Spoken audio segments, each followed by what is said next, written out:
America, Iran ಮತ್ತು Israel ನಡುವಿನ ಕದನ ವಿರಾಮಕ್ಕೆ ಪಾಕಿಸ್ತಾನ ಮಧ್ಯಸ್ಥಿಕೆ ವಹಿಸಿದ್ದು ಇದಕ್ಕೆ ಇಸ್ಲಾಮಾಬಾದ್ ಒಪ್ಪಂದ ಅಂತ ಹೆಸರಿಡಲಾಗಿದೆ. ಪಾಕಿಸ್ತಾನದ ಸೇನಾ ಮುಖ್ಯಸ್ಥ ಆಸಿಮ್ ಮುನೀರ್ ಅಮೆರಿಕ ಮತ್ತು ಇರಾನ್ನ ನಾಯಕರೊಂದಿಗೆ ರಾತ್ರಿ ಇಡೀ ಮಾತುಕತೆ ನಡೆಸಿದ್ದಾರೆ. ವರದಿಗಳ ಪ್ರಕಾರ 45 ದಿನಗಳ ಕದನ ವಿರಾಮದ ಕುರಿತು ಮಾತುಕತೆ ತೀವ್ರಗೊಂಡಿದೆ. ಪಾಕಿಸ್ತಾನ, ಈಜಿಪ್ಟ್ ಮತ್ತು ಟರ್ಕಿ ಈ ಮಾತುಕತೆಗಳಲ್ಲಿ ಮಧ್ಯವರ್ತಿಗಳ ಪಾತ್ರವನ್ನ ವಹಿಸ್ತಾ ಇವೆ. 45 ದಿನಗಳ ಕದನ ವಿರಾಮದ ನಿಯಮಗಳನ್ನ ಅಂತಿಮಗೊಳಿಸುವುದಕ್ಕೆ ತೀವ್ರವಾಗಿ ಪ್ರಯತ್ನಿಸುತ್ತಿದ್ದಾರೆ ಮತ್ತು ಎರಡೂ ಕಡೆಯವರು ಅದಕ್ಕೆ ಒಪ್ಪಿಕೊಳ್ಳುವಂತೆ ಮನವೊಲಿಸುವಂತಹ ಪ್ರಯತ್ನಗಳು ಕೂಡ ನಿರಂತರವಾಗಿ ನಡೀತಾ ಇದೆ ಅಂತ ಗೊತ್ತಾಗಿದೆ.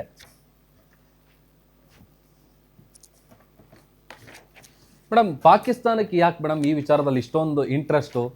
ಪಾಕಿಸ್ತಾನಕ್ಕೆ ಈ ವಿಚಾರದಲ್ಲಿ ಯಾಕೆ ಇಷ್ಟೊಂದು ಇಂಟ್ರೆಸ್ಟ್ ಅಂದ್ರೆ ಸೌದಿ ಅರೇಬಿಯಾ ಜೊತೆ ಅವ್ರದೊಂದು ಏನೋ ಡೀಲ್ ಇದೆ.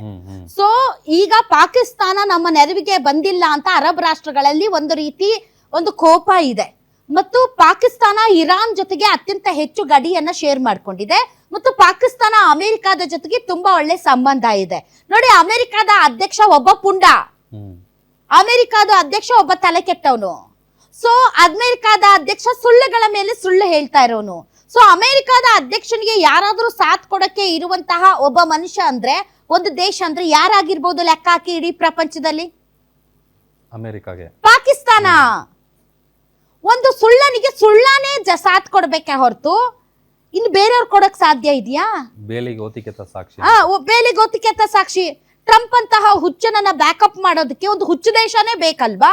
ಟ್ರಂಪ್ ಹೇಳ್ತಾ ಇರುವಂತಹ ಸುಳ್ಳುಗಳಿಗೆ ಸಾಕ್ಷಿ ಎಂಬಂತೆ ಒಂದು ಸುಳ್ಳು ದೇಶನೇ ಇರ್ಬೇಕಲ್ಲ. ಅದು ಮುನೀರ. ನಿಮ್ಗೆ ಗೊತ್ತಲ್ಲ ಮುನೀರ ಯಾರು ಹೇಳಿ? Awesome Munir. So awesome Munir ಪಾಕಿಸ್ತಾನದ ಫೀಲ್ಡ್ ಮಾರ್ಷಲ್. ಅವನು ಒಂಥರ ಅಮೆರಿಕದ ಅಧ್ಯಕ್ಷ ಡೊನಾಲ್ಡ್ ಟ್ರಂಪ್ ನ ಒಂದು ರೀತಿಯ ಬ್ಲೂ ಐಡ್ ಬಾಯ್ ಇದ್ದ ಹಾಗೆ. ಅಮೆರಿಕ ಸುಳ್ಳು ಹೇಳೋದಕ್ಕೆಲ್ಲ ಜಾಕ್ಟೆ ಬಾರಿಸ್ತಾ ವಾವ್ ಸೂಪರ್ ಸೂಪರ್ ಅನ್ನುವಂತಹ ದೇಶ ಮತ್ತು ಮುನೀರ ಆತ. ಈಗ ಹೇಳ್ಬಿಟ್ಟಿದ್ದಾನೆ ಯಾರು? ಟ್ರಂಪ್ 48 ಗಂಟೆ ಮಂಗಳವಾರ ಈಸ್ಟರ್ನ್ ಟೈಮ್ 8 PM, ಇರಾನ್ನ ಟೈಮಿಂಗ್ ಬುಧವಾರ 3:30, ಭಾರತೀಯ ಕಾಲಮಾನ 5:30 ಅಷ್ಟ್ರೊಳಗಡೆ ಡೀಲ್ ಆಗಬೇಕು, ಇಲ್ದೇ ಇದ್ರೆ ಭೀಕರ ಯುದ್ಧ ಅಂತ. ಒಂದು ವೇಳೆ ಇರಾನ್ ಒಪ್ಲಿಲ್ಲ ಅಂತ ಇಟ್ಕೊಳ್ಳಿ, ಮುಖ ಉಳಿಸ್ಕೊಳಕ್ ಏನಾದ್ರೂ ಬೇಕಲ್ಲ ಟ್ರಂಪ್ಗೆ, ಹೌದಲ್ವಾ? ಅದಕ್ಕೆ ಎಂಟ್ರಿ ಆಗಿದ್ಯಾರು? ಮುನೀರಾ, ಪಾಕಿಸ್ತಾನ. ಸೊ ಫೇವ್ರೆಟ್ ಬಾಯ್ ಮುನೀರ್ನ ಮುಂದಿಟ್ಟುಕೊಂಡು ಟ್ರಂಪ್ ಜೊತೆ ಇನ್ನೊಬ್ಬ ಸುಳ್ಳು ಹೇಳೋಕೆ ಪಾರ್ಟ್ನರ್ ಬೇಕಲ್ಲ. ಅನ್ನ ಹಳಸಿತ್ತು, ನಾಯಿ ಹಸ್ದಿತ್ತು. ಆ ತರ ಟ್ರಂಪ್ಗೆ ಇನ್ನೊಬ್ಬ ಜೊತೆಗಾರ ಈ ಮುನೀರ. ಸೊ ಸುಳ್ಳು ಹೇಳಿ ಹೇಳಿ ಹೇಳಿ ರೂಢಿಯಾಗಿರುವ ಒಬ್ಬ ವ್ಯಕ್ತಿಗೆ ಇನ್ನೊಬ್ಬ ಸುಳ್ಳುಗಾರ ಮುನೀರ ಈಗ ಪಾರ್ಟ್ನರ್ ಆಗಿದ್ದಾರೆ. ಸೊ ಇರಾನ್ ಒಪ್ಕೊಳ್ಳಲ್ಲ ಡೆಫಿನೆಟ್ಲಿ. ಇರಾನ್ಗಿರುವಂತ ಏಕೈಕ ಬಲ, ಇರಾನ್ ಒಂದು ತಿಂಗಳಿಂದ ಈ ಫೈಟಿಂಗ್ ಸ್ಪಿರಿಟ್ ಅನ್ನ ಅಥವಾ ತನ್ನ ಸ್ಟ್ಯಾಂಡ್ ಅನ್ನ ಹೈ ಸ್ಟೇಕ್ ಅಲ್ಲಿ ಇಟ್ಟಿರೋದಕ್ಕೆ ಏಕೈಕ ಕಾರಣ ಹರ್ಮುಜ್ ಜಲಸಂಧಿ. ದೇಹದಲ್ಲಿ ಬ್ಯಾಡ್ ಕೊಲೆಸ್ಟ್ರಾಲ್ ಜಾಸ್ತಿ ಆದಾಗ ಹಾರ್ಟ್ ಅಟ್ಯಾಕ್ ಆಗೋ ಚಾನ್ಸಸ್ ಜಾಸ್ತಿ. ಇತ್ತೀಚೆಗಂತೂ ಸಿಕ್ಕಾಪಟ್ಟೆ ನ್ಯೂಸ್ನ ಕೇಳ್ತಾನೆ ಇದ್ದೀವಿ. ಸೊ ಬ್ಯಾಡ್ ಕೊಲೆಸ್ಟ್ರಾಲ್ನ ಕಮ್ಮಿ ಮಾಡೋದಕ್ಕೆ ಉತ್ತಮವಾದ ಆಹಾರ ತುಂಬಾ ಇಂಪಾರ್ಟೆಂಟು. ಜೀನಿ ಸ್ಲಿಮ್ ಯೂಸ್ ಮಾಡಿ. ಕರೆಕ್ಟ್, ಜೀನಿ ಸ್ಲಿಮ್ನಲ್ಲಿರುವಂತಹ ಎಷ್ಟೋ ಆಹಾರ ಧಾನ್ಯಗಳು ಕೊಲೆಸ್ಟ್ರಾಲ್ ಲೆವೆಲ್ನ ಕಮ್ಮಿ ಮಾಡೋದಕ್ಕೆ ಹೆಲ್ಪ್ಫುಲ್ ಆಗುತ್ತೆ. ಸೊ ಹೆಲ್ದಿ ಆಗಿರಿ, ಜೀನಿ ಸ್ಲಿಮ್ನ ಯೂಸ್ ಮಾಡಿ. ಅದಿರ್ಲಿಲ್ಲ ಅಂದ್ರೆ ಇರಾನ್ ಏನೂ ಇಲ್ಲ. ಅದನ್ನ ಇಟ್ಕೊಂಡು ಇರಾನ್ ಆಟ ಆಡ್ತಾ ಇದೆ. ಇವತ್ತು ನಡು ಬಗ್ಗಿಸಿ ಬನ್ನು ಮಾತುಕತೆಗೆ ಅಂತ ಅಮೆರಿಕ ಟೈಮಿಂಗ್ ಕೊಡ್ತಾ ಇದೆ ಅಂದ್ರೆ ಬಿಕಾಸ್ ಆಫ್ ಹರ್ಮುಜ್. ಅದನ್ನೇ ನೀನ್ ರಿಓಪನ್ ಮಾಡು ಅಂದ ತಕ್ಷಣ ತನ್ನ ಸ್ಟ್ಯಾಂಡ್ ಅನ್ನ ಎಲ್ಲಿರೋದಕ್ಕೆ ಸಾಧ್ಯ? ಇರಾನ್ಗೆ ತನ್ನಲ್ಲಿರುವಂತ ಶಸ್ತ್ರವನ್ನೇ ತ್ಯಾಗ ಮಾಡಿಬಿಟ್ರೆ ಇರಾನ್ ಯುದ್ಧದಲ್ಲಿ ಸೋತ್ ಹೋಗಲ್ವಾ? ಇರಾನ್ ಒಪ್ಕೊಳ್ಳುತ್ತಾ ಈ ಷರತ್ತಿಗೆ? ಫಸ್ಟ್ ಹಾರ್ಮುಜ್ ಜಲಸಂಧಿಯನ್ನ ರಿಓಪನ್ ಮಾಡಿ ಆಮೇಲೆ ಮಾತುಕತೆ ಮಾಡೋಣ. 2 ಹಂತದಲ್ಲಿ ನಡೆಯುತ್ತೆ. ಈಗ ಕದನ ವಿರಾಮ 45 ದಿನಗಳ ಕಾಲ. ಆ 45 ದಿನಗಳಲ್ಲಿ 2ನೇ ಹಂತದ ಮಾತುಕತೆ. ಆ ನೆಗೋಸಿಯೇಷನ್ ನಲ್ಲಿ ಏನ್ ಷರತ್ತುಗಳನ್ನ ಒಪ್ಕೊಳ್ಬೇಕು, ಯಾವ ಷರತ್ತುಗಳನ್ನ ಬಿಡ್ಬೇಕು ಅನ್ನೋದ್ರ ನೆಗೋಸಿಯೇಷನ್ ನಡೆಯುತ್ತೆ ಅಂತ ಹೇಳ್ತಾ ಇದ್ದಾರೆ. ಬಟ್ ಎಲ್ಲದಕ್ಕಿಂತ ಇಂಪಾರ್ಟೆಂಟ್, ಹಾರ್ಮುಜ್ ಜಲಸಂಧಿಯನ್ನ ರಿಓಪನ್ ಮಾಡಿ ಅಂತ ಹೇಳಿರುವಂತಹ ಆ ವಿಚಾರವನ್ನ ಇರಾನ್ ಒಪ್ಕೊಳ್ಳುತ್ತಾ? ತನ್ನ ಕೈಯಲ್ಲಿರುವಂತಹ ಅಸ್ತ್ರವನ್ನ ಬಿಟ್ಕೊಡುತ್ತಾ? ಯಾವುದಕ್ಕೆ ಅಮೆರಿಕ ಬಗ್ತಾ ಇದೆಯೋ ಅದನ್ನ ಬಿಟ್ಕೊಡುತ್ತಾ?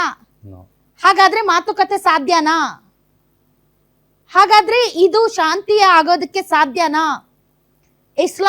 ಇದಕ್ಕೆ ಒಂದು ಹೆಸರು ಕೊಟ್ಟಿದ್ದಾರಪ್ಪ, ಇಸ್ಲಾಮಾಬಾದ್ ಅಕಾರ್ಡ್ ಅಂತ, ಇಸ್ಲಾಮಾಬಾದ್ ಒಪ್ಪಂದ ಅಂತ. ಇಸ್ಲಾಮಾಬಾದ್ ಅನ್ನ ಈಗ ಪಾಕಿಸ್ತಾನದಂತಹ ದೇಶವನ್ನ ಯಾರು ನಂಬ್ತಾರೆ? ಹೌದಲ್ವಾ? ಯಾರು ನಂಬಲ್ಲ. ಇರಾನ್ಗೆ ಬೇಕಾಗಿರೋದು ಒಂದು ಗ್ಯಾರಂಟಿ. ಏನ್ ಗ್ಯಾರಂಟಿ? ಇನ್ನು ಮುಂದೆ ಇರಾನ್ ಮೇಲೆ ದಾಳಿಗಳು ನಡೀಕೂಡ್ದು. ಇಸ್ರೇಲ್ ಆಯ್ತು, ಅಮೆರಿಕ ಆಯ್ತು, ಇರಾನ್ ಮೇಲೆ ದಾಳಿ ಮಾಡ್ಕೂಡ್ದು. ಇವತ್ತು ಶಾಂತಿ ಅಂದು, ಇವತ್ತು ಕದನ ವಿರಾಮ ಅಂದು, ಇನ್ನೊಂದು ವರ್ಷ ಬಿಟ್ಟು 2 ವರ್ಷ ಬಿಟ್ಟು ಮತ್ತೆ ದಾಳಿ ಮಾಡುವಂತ ಪ್ರಯತ್ನ ನಡೀಕೂಡ್ದು. ಅದಕ್ಕೆ ನಮ್ಗೆ ಗ್ಯಾರಂಟಿ ಬೇಕು. ಆ ಗ್ಯಾರಂಟಿ ಕೊಡೋಷ್ಟು ತಾಕತ್ತು ಪಾಕಿಸ್ತಾನಕ್ಕಿದೆಯಾ? ಪಾಕಿಸ್ತಾನದ ಮಾತನ್ನ ಅಮೆರಿಕ ಕೇಳುತ್ತಾ? ಪಾಕಿಸ್ತಾನ ಒಂದು ಸುಳ್ಳುಗಳ ದೇಶ. ಆ ದೇಶವನ್ನ ನಂಬಿ ಇರಾನ್ ಮಾತುಕತೆಗೆ ಸಿದ್ಧವಾಗುತ್ತಾ? ಪಾಕಿಸ್ತಾನದ ಗ್ಯಾರಂಟಿ ಮೇಲೆ ಟರ್ಕಿ, ಪಾಕಿಸ್ತಾನ್ ಮತ್ತು ಈಜಿಪ್ಟ್ ಈ 3 ದೇಶಗಳು ಈಗ ಮಧ್ಯಸ್ಥಿಕೆಯನ್ನ ವಹಿಸ್ತಾ ಇದ್ದಾವೆ, ಬ್ರೋಕರ್ ಕೆಲಸ ಮಾಡ್ತಾ ಇದ್ದಾರೆ. ಟರ್ಕಿ ಒಂದು ನ್ಯಾಟೋ ದೇಶ, ಇನ್ನೊಂದು ಈಜಿಪ್ಟ್ ಈಗ ಅಮೆರಿಕ ಕೊಡ್ತಾ ಇರುವಂತಹ ಫಂಡ್ಸ್ಗಳ ಮೇಲೆ ಇರುವಂತಹ ದೇಶ. ಪಾಕಿಸ್ತಾನ ಒಂದು ಸುಳ್ಳುಗಾರ ದೇಶ.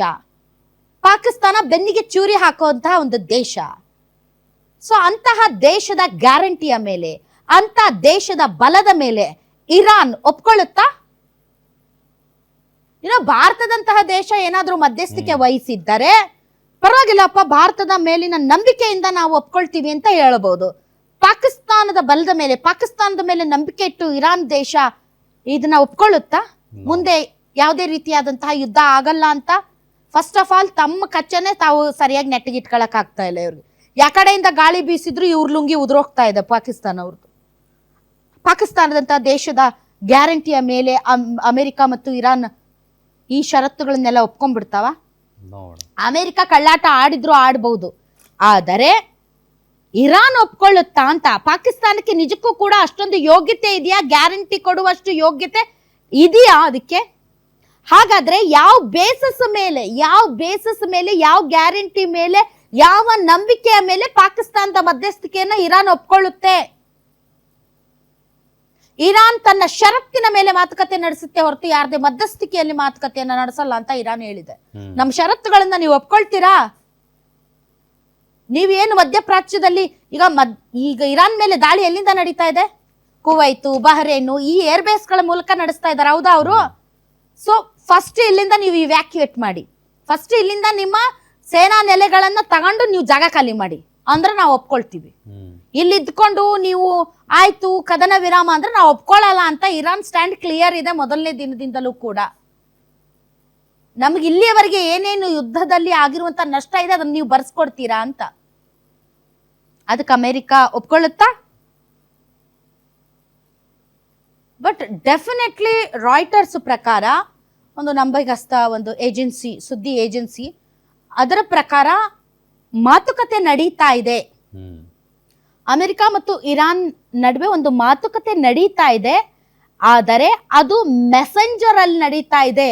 ಮುಖಾಮುಖಿ ಮಾತುಕತೆನೂ ಅಲ್ಲ, ಟೆಲಿಫೋನ್ ಕಾನ್ವರ್ಸೇಷನ್ನೂ ಅಲ್ಲ, ಕೇವಲ ಮೆಸೆಂಜರ್ ಅಲ್ಲಿ ಒಂದು ಮಾತುಕತೆ ನಡೀತಾ ಇದೆ ಅಂತ ಹೇಳ್ತಾ ಇದ್ದಾರೆ.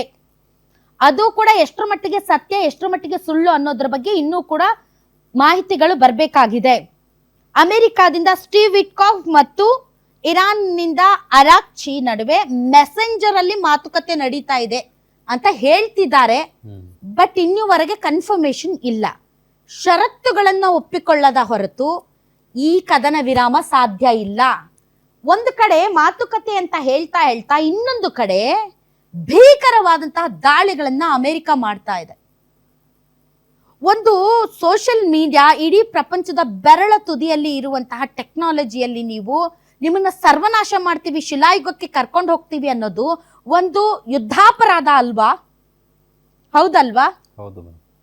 ಸೊ ಈ ಯುದ್ಧಾಪರಾಧದ ಭಾಗವಾಗಿ ಇವತ್ತು ಒಂದು ಶಿಕ್ಷಣ ಸಂಸ್ಥೆಯ ಮೇಲೆ ಅಟ್ಯಾಕ್ ಮಾಡಿದ್ದಾರೆ.